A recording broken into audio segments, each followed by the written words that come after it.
പത്മശ്രീ ബാലൻ പൂതേരി കരിപ്പൂർ സ്വദേശിയാണ്. കാഴ്ചയില്ലാത്ത ഒരു എഴുത്തുകാരനാണ്.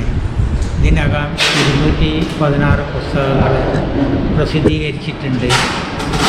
പിന്നെ സംസ്ഥാന സർക്കാരിൻ്റെ ഭിന്നശേഷി പ്രതിഭാ പുരസ്കാരം 2013 ലഭിച്ചിട്ടുണ്ട്.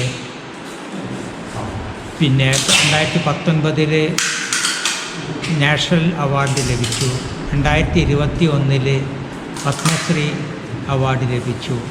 പിന്നെ നിരവധി പുരസ്കാരങ്ങൾ നേടിയിട്ടുണ്ട്. ഈ ഭൗതിക ശാസ്ത്ര രംഗത്ത് വളരെയധികം മുന്നോട്ട് പോകുന്ന സംഭവം സൊസൈറ്റി.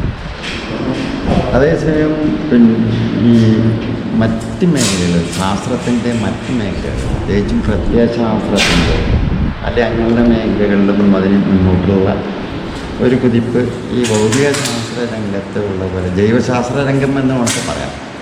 പ്രത്യയശാസ്ത്രം എന്നുള്ളതിനേക്കാളും എനിക്ക് ഉപയോഗിക്കാൻ അതിൽ താല്പര്യമുള്ളത് ജൈവശാസ്ത്രം എന്നുള്ളത്. എന്നാൽ ആ ജൈവശാസ്ത്രം എന്നുള്ള രീതിയിൽ അങ്ങനെ കാര്യങ്ങൾ അവതരിപ്പിച്ചിട്ടില്ലെങ്കിൽ ആ ഒരു മേഖല, അതായത് ജൈവശാസ്ത്ര മേഖലയിൽ വരുന്നതാണ് ശരിക്കും സാംസ്കാരിക രംഗം.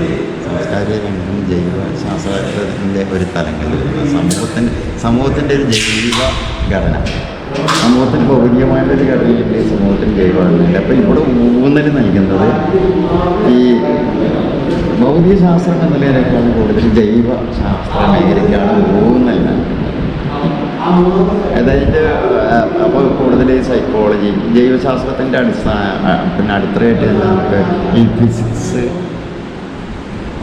ഭൗതികശാസ്ത്രത്തോടൊപ്പം തന്നെ നമ്മൾ ഈ രസതന്ത്രത്തെ കാണും. രസതന്ത്രം രണ്ടിനും രണ്ട് ഘടനയുണ്ട്. ഫിസിക്സിൽ പിന്നെ പദാർത്ഥങ്ങൾ അതൊരു കളക്റ്റീവ് എന്നുള്ള രീതിയിൽ, കൂട്ടം എന്നുള്ള രീതിയിൽ. അതേസമയം ഫിസിക്സ് വളരെയധികം മുന്നോട്ട് പോയിട്ടുണ്ട്. ക്വാണ്ടം തിയറി വേണ്ടിയിട്ടും അതിൻ്റെ ഈ കളക്റ്റീവ് മൈന്യൂട്ട് പാർട്ടിക്കിൾസ് അങ്ങനെ മുന്നോട്ട് പോയിട്ടുണ്ട്. അത് സമൂഹത്തെ കൂടുതൽ ചിഹ്നമാക്കാനും എന്നുള്ള നിരക്ക് അങ്ങനെ പോകാനാണ് സാധിക്കും. അപ്പോൾ ഇവിടെ ഈ രസതന്ത്ര മേഖല, അതാണ് ശരിക്കും ജൈവശാസ്ത്രത്തിൻ്റെ രസതന്ത്രം. ഒരു സിസ്റ്റമായിട്ടാണ്, ഒരു സിസ്റ്റം, ഒരു അണു എന്ന് പറയുമ്പോൾ അതിൽ വ്യത്യസ്ത ക്വാളിറ്റീസ്, വ്യത്യസ്ത ഗുണങ്ങൾ ഒരുമിച്ച് നിയമബന്ധിതമായിട്ട് നിലനിൽക്കുക, നിയമബന്ധിതമായിട്ടുള്ള സംയോജനങ്ങളിൽ ഏർപ്പെടുക, അങ്ങനെയൊക്കെ വരുമ്പോൾ അതാണ് പിന്നീട് ഈ സമൂഹത്തിൻ്റെ ഒരു ജൈവഘടനയിലേക്ക് ശ്രദ്ധ കേന്ദ്രീകരിക്കണമെന്നുണ്ടെങ്കിൽ കൂടുതൽ പിന്നെ നമ്മൾ രസതന്ത്രം ശരിക്കും ഒരർത്ഥത്തിൽ ജൈവശാസ്ത്രമാണ്, മറ്റത് ജീവശാസ്ത്രമാണ്. അപ്പോൾ ആ ഒരു തലത്തിൽ നിന്നുകൊണ്ട് ഈ പിന്നെ മനസ്സിനെ വിശകലനം ചെയ്യുക, എങ്ങനെ അത് ഈ സാംസ്കാരിക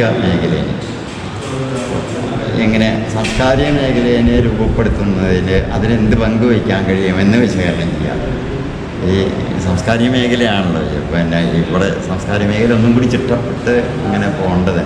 അപ്പോൾ അതിന് ജൈവശാസ്ത്രത്തിൻ്റെ, സമൂഹത്തിൻ്റെ ജൈവഘടനയെയും അതിനെ അടിസ്ഥാനപ്പെടുത്തി വരുമ്പോൾ രസതന്ത്രത്തെ അതിനെയൊക്കെ ബേസ് ചെയ്തുകൊണ്ട് മനുഷ്യൻ്റെ മനഃശാസ്ത്രത്തെയും അങ്ങനെയുള്ള കാര്യങ്ങളൊക്കെ, അതും പിന്നെ ഈ തത്വചിന്ത എല്ലാവരുടെയും ബേസായിട്ട് വരുന്നുണ്ട്. എല്ലാവരും ശരിക്കും പിന്നെ ഈ എഡ്യൂക്കേഷൻ്റെ എല്ലാവരും അതാണ് ഇതിൽ ഉദ്ദേശിക്കുന്നത്.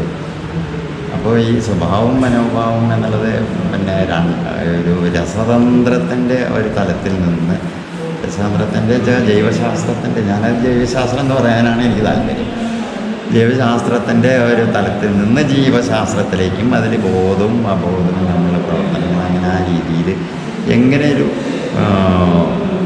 പിന്നെ ഭൗതിക സമൂഹം, അതായത് വ്യക്തി സമൂഹവും പിന്നെ ജൈവ സമൂഹവും മനുഷ്യ സമൂഹവും തമ്മിലുള്ള ഒരു സാഹചര്യം സാധ്യമാകുന്നത് ആ ഒരു അന്വേഷണത്തിൽ നിന്നുകൊണ്ടാണ് ഇത് തുടങ്ങുന്നത്.